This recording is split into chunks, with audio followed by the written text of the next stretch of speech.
Mas uma coisa eu queria saber, assim, sobre essa coisa de virar casaca, se diz assim, né? Que vai para um lado, vai para o outro. Eu sou esquerda, mas, pô, se o negócio tá bom aqui, eu vou virar direita. Acontece muito isso, né, na Sim. política, né? Então eu até queria ter uma pergunta aqui sobre a decisão do Holiday, né? Que eu sei pouco dessa história, por isso que botaram aqui uma pergunta do Holiday. Ele estava com vocês, como é que explica um pouquinho dessa situação do Holiday? Vai lá, Renato. Como é que é isso aí? Eu vou te falar isso porque, assim, eu trabalhei muito tempo com ele. Aham. No primeiro mandato dele de vereador, eu tava lá. Ele começou com vocês. Ele entrou em 2015, mais Porque ou o menos. Arthur me falou outro 2015. dia aqui que ele começou, vocês ajudaram ele, toda a função, ele estava recém iniciando, ficou um pouco... Tudo, até casa deram pra ele, primeiro o terno e gravata dele. Sim. Trataram, né? Eu lembro que todo dia... Ele dormia no MBL. Sim. Isso aí. Eu lembro que eu sempre dava carona pra ele até o metrô, quando a gente tinha o primeiro escritório ali no centro de São Paulo. Sempre levava ele pra lá. Depois que a gente trabalhava junto, sempre buscava ele em casa, deixava ele em casa, enfim. Ele é um traíra. Ele é um traíra. É o que eu considero que tem de pior aí na política, porque é o seguinte, o MBL deu tudo pra ele. O MBL deu tudo pra ele. As pessoas, né? Quando eu falo MBL, sempre parece algo que as pessoas não conseguem entender. As pessoas, nós, eu, Renan, Arthur, Kim, a gente fez de tudo que podia por esse cara. E ele, depois que ganhou a segunda eleição, eleito... Ele é o que agora? Ele é vereador agora. Vereador. Foi eleito com os votos do MBL em 2020. E logo que acabou a eleição, ele resolveu sair do movimento.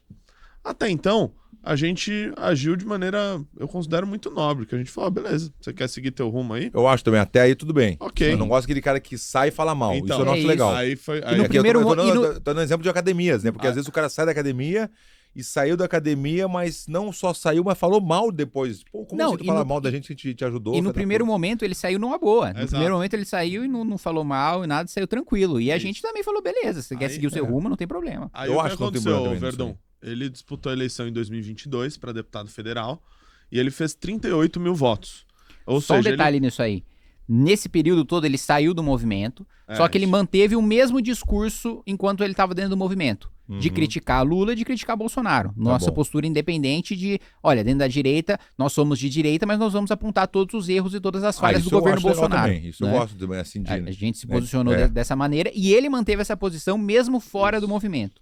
E aí ele disputa e perde a eleição. Aí, desde que ele perdeu a eleição, tem pessoas que não parece que não sabem lidar, às vezes, com a derrota, né? E aí dá a maioria, né? E dá uma virada 360 na 180, vida. né, pô? 180. 360 para no mesmo lugar. Para no mesmo lugar. Eu sempre... Então seria quanto que deu? 180, né? 180, Mudou de lado. E aí, no dia seguinte ao dia da eleição, ele, que dizia que o Bolsonaro era um imbecil, era um idiota, era a pior coisa que tinha no mundo, o cara mais lixo do mundo, virou Bolsonaro de carteirinha. Desculpa, Bolsonaro, por tudo que eu disse. Ele fez um evento, chamou o Bolsonaro e pediu desculpa. Não é um negócio genuíno. Não é um negócio genuíno, entendeu? É um negócio porque o cara se ferrou, saiu do MBL, tentou ter vida própria, sendo que ele só teve vida por causa do MBL. Aí ele viu que não ia dar, aí ele, então vamos mudar de lado e dane-se. Então, assim, eu considero esse tipo de atitude das piores que tem. Não só na política, mas na vida mesmo, na vida, né? claro. Você deu o exemplo do cara que sai da academia falando mal, mal, foi a mesma coisa. Que legal, vou seguir teu caminho, tudo bem. Mas tem que ser ao contrário, né? Aconteceu comigo, eu já saí de algumas academias assim, segui meu caminho, mas sempre falando bem no que eu ensino. Aprendi muito bem lá, fui bem tratado. Sempre falei bem, nunca falei mal quando eu saí. Então essa é a pior espécie que tem, quando o cara sai falando mal, isso que é foda, né? Sim. Essa parte é horrível, né? Então como é que ficou agora a situação? Como é que tá a situação dele? Onde é que ele tá? Como é que tá ele? Ele não é mais candidato, parece, né? E, sim, sinceramente... Desistiu da vida política. É? Porque ele é vereador hoje e não saiu para a eleição. E o vereador, por exemplo, o vereador tem muito poder ou não? O vereador é o mais baixo, não? Qual que é o mais baixo, assim, por exemplo, se fosse botar numa escala? Não, mas eu acho...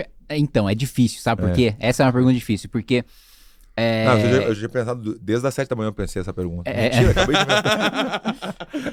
Porque, vamos lá, existe... É claro que quanto menor é a cidade, né, menos importante, menos influente é o vereador e maior é o poder do prefeito, né? Quanto menor é a cidade, cidade pequena, o prefeito tem poderes imperiais, assim, o cara manda e a Câmara é um acessório. Para ser muito sincero, é muito difícil você ter uma Câmara ativa em cidade pequena. Numa capital como a cidade de São Paulo... Pra você ter uma ideia, Verdun, tem cidade aqui que tem, sei lá, 4, 5 mil habitantes. Metade é eleitor, então um vereador pode se eleger com, sei lá, 70 votos, eu já vi. Ah, é? Então tem cidadezinha que é assim que funciona. E em cidade menor, a probabilidade de a prefeitura ser a maior empregadora da cidade é muito alta, né, do que qualquer empresa. Então a influência do prefeito sobre os vereadores é muito alta, porque ele influencia no voto da maior parte da cidade, né? Porque a maior parte das famílias depende da prefeitura. Mas numa cidade como a cidade de São Paulo, você decide sobre assuntos, o vereador decide sobre assuntos muito importantes, sobre um orçamento muito grande. O orçamento da cidade de São Paulo é maior do que de qualquer estado, menos do estado de São Paulo. Então a cidade de São Paulo é como se fosse um governo estadual. Né? É maior do que o governo do Goiás, é maior do que o governo do Rio Grande do Sul, maior do que o governo de Santa Catarina. O orçamento da cidade é maior. Então, já tem esse poder do vereador de determinar e de votar sobre um orçamento dessa magnitude. E aí, há outras questões importantes sobre plano diretor, sobre questões de trânsito, de zeladoria urbana e tal, que também são legislados na competência do vereador. Mas por que eu te digo que é difícil falar que colocar assim uma hierarquia de vereador, deputado estadual, federal, senador, presidente da República? Porque o vereador da cidade de São Paulo, na minha avaliação, pode até ser considerado mais poderoso do que um deputado estadual. Por quê? Porque um deputado estadual, no nosso desenho da nossa Constituição, a gente copia um trecho, digamos assim, da Constituição americana, mas de uma maneira que inverteu o que a Constituição americana fez. Explico. A gente diz o seguinte: olha, tudo que não for competência legislativa, tudo que não for responsabilidade de legislar do Congresso Nacional e da Câmara de Vereadores é das Assembleias Legislativas, dos deputados estaduais. Só que qual que é a diferença dessa nossa previsão da nossa Constituição da previsão dos Estados Unidos? Dos Estados Unidos diz lá, não, o Congresso Nacional, os deputados federais e os senadores federais, eles vão legislar sobre X, Y, Z. Né?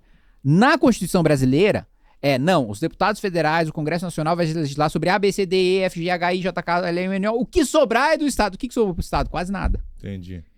Então, um vereador da cidade de São Paulo pode ser considerado até mais poderoso que um deputado estadual. Agora, um deputado estadual, sem dúvida nenhuma, é muito mais poderoso do que um vereador de uma cidade interior. Porque aí ele decide sobre um orçamento maior, porque aí ele tem uma influência sobre o governador e por aí vai. E só mais um ponto, e tudo que acontece em São Paulo acaba virando vitrine pro resto do Brasil, né? Sim, com certeza. E a capital, não adianta, a capital, né, a capital do Brasil, com certeza, assim, em termos de economia aqui, né? Sim. E se me permite fazer um pequeno jabá mesmo. Óbvio. Em 2021, passou na cidade de São Paulo, na Câmara Municipal, foi sancionado pelo prefeito uma lei que aumentaria em R$2, teria uma taxa de embarque e desembarque para todas as corridas feitas por aplicativos de transporte. Todas. Isso inclui não só aplicativo de transporte, mas aplicativo de entrega. Então imagine que você ia pagar uma taxa a mais. Seria a taxa de embarque e desembarque. Na hora, eu entrei com uma ação na justiça e consegui barrar isso. Sem ser vereador, sem ser nada, como cidadão. Pedi ao Procurador-Geral de Justiça, ele entrou, declarou essa lei inconstitucional, né? Porque aconteceu o famoso jabuti. Os caras botaram isso em um projeto que não tinha nada a ver com o aplicativo de transporte. Então, aquilo que eu fiz, eu considero que foi algo bom, não só para quem é da cidade de São Paulo, mas para o Brasil inteiro, porque isso ia virar modelo para outras cidades que estão pensando em aumentar o caixa, arrecadar, iam fazer essa lei. E essa lei foi declarada inconstitucional. Isso fez com que qualquer outra cidade do Brasil não copiasse isso. Isso quem fez foi um cidadão, o cara tava na casa dele, eu no caso, vendo isso, achou um absurdo. Eu ando de aplicativo sempre, falei, vamos pagar mais uma taxa. Mais uma? A gente já tem, os caras não param de criar imposto, taxa, e entrei com essa ação e consegui barrar isso. Muito bem, parabéns, que bom, né, que a gente não tá pagando por tua causa, né, que bom, né.